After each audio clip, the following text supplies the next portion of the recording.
풍수에게 질문합니다. 매산풍수님에게 질문 제7호를 드립니다. 발복은 몇 대까지 갑니까? 풍수들에게 몇 대까지 발복하는가 라고 질문하면 대답을 잘 못합니다. 그런데 인산풍수는 손자까지 발복이 원칙이다. 그런데 5대조 발복도 있답니다.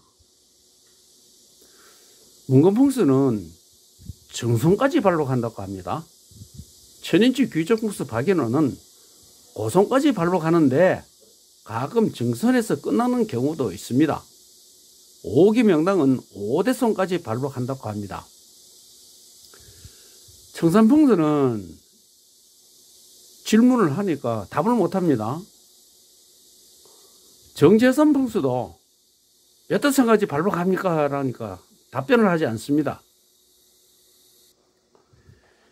매산풍수질이라는 분이 있습니다. 이분은 진주 경상대에서 풍수 교수를 하고 영남대 풍수 박사라고 알려져 있습니다.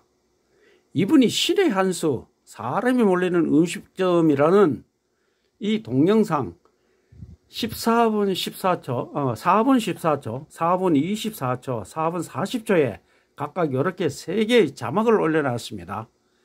저 자막이 작게 보이기 때문에 자막 부분만 떼어서 보겠습니다. 시청자 여러분, 풍수하면 묘지를 생각하는 사람이 많은데 화장을 많이 하는 이 시기에 거물풍수가 중요하다. 매산풍수는 양택을 굉장히 중요시합니다. 왜냐하면 조상의 묘지가 있으면 후손의 기륭화복이 조상 묘지 지기에서 70%를 차지하고 건물에서 30%를 생계의 원리로 100%가 되는데 조상의 산소를 모두 화장하게 되면 지기가 없어지므로 양택의 생기가 70%를 차지하고 30%는 사주팔조로 살게 된다는 연구 결과도 있다고 했습니다. 이건 남의 학설을 인용했습니다. 여기서 조상의 산소를 모두 화장하게 되면 이 모두의 범위가 어디까지나 이 말입니다. 발복의 한계도 모르는데 저것까지 저렇게 이야기하면 안 되죠.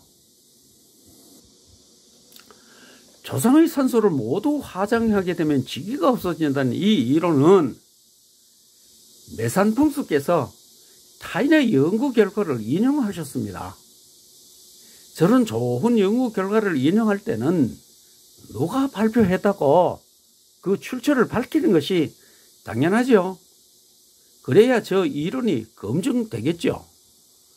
위 4분 40초 마지막 단락에서 조상산소를 모두 화장하게 되면 지기가 없어지므로 라는 말 중에서 조상의 산소 범위가 어디까지인가에 대하여 질문을 합니다.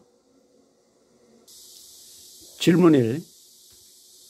몇 대까지 발복하는 한계가 없으면 조상산소를 모두 화장하게 되면 지기가 없어진다는 저 말은 거짓말이 되죠.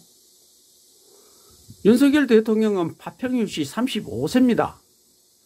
어제까지 화장을 했음에도 대통령이 됐습니다. 5대조 묘부터 1200년 파평윤씨 시절 윤신달 묘까지 30개의 묘가 남아 있습니다.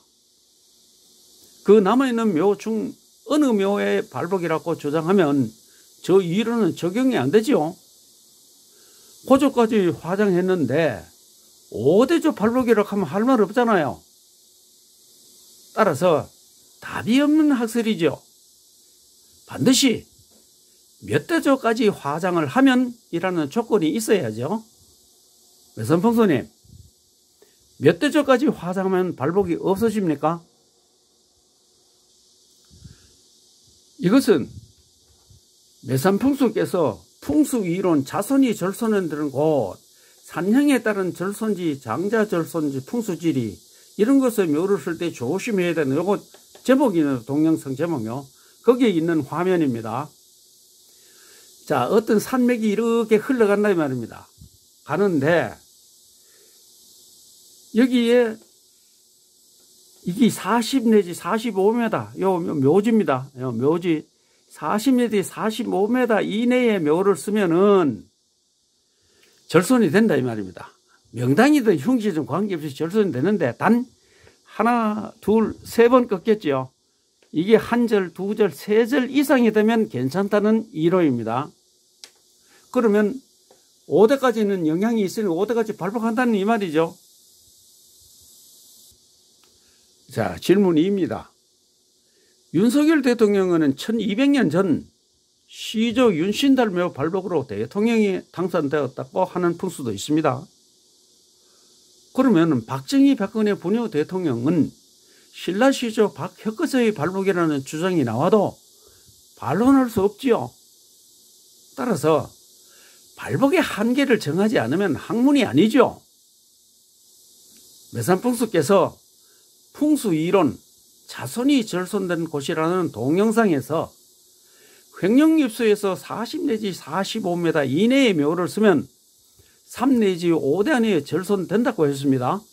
따라서 5대손까지 영향을 미친다는 것이니 발복도 5대손까지 간다는 것이죠. 그러면 매산풍수님 몇 대까지 발복합니까?